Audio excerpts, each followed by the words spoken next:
unaona kuna mabadiliko ambayo yanaweza yakatokea 2027 tukafanya vizuri zaidi ya msimu huu? Na je, kufika hii hatua 16 bora AFCON 2025 imetokana na ubora tulionao kwenye kikosi chetu?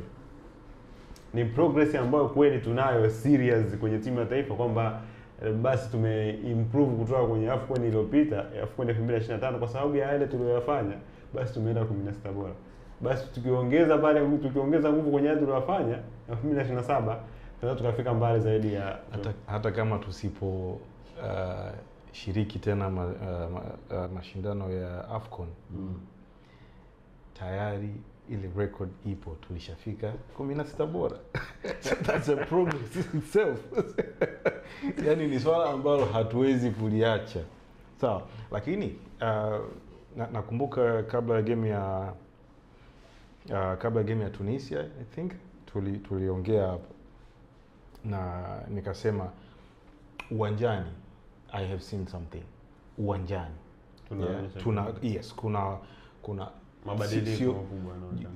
Sio makubwa, lakini tumetoka kwenye moja tumeenda mbili.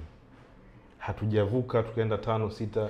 It's a gradual progress naiona, na mabadiliko yapo, na ndio maana tumefika hapo tulipofika. Sio mchezo mzee. Imechangiwa na nini hiyo? Haya mambo huwa hayatokei overnight. Yeah. Nampa wakati kabla ya mashindano nilisema siwezi kumjudge. Nilikuwa naamini uwezo wa coach Gamondi, lakini kwa sababu ya tayari amesha prove kwenye ngazi ya vilabu, kwa sababu amefundisha moja ya klabu kubwa hapa Tanzania, The Young Africans, kwa misimu almost mitatu sijui na kuchukua mataji. Nimeona jinsi Yanga ilivyokuwa inacheza wakati Gamondi amechukua timu. Nilisema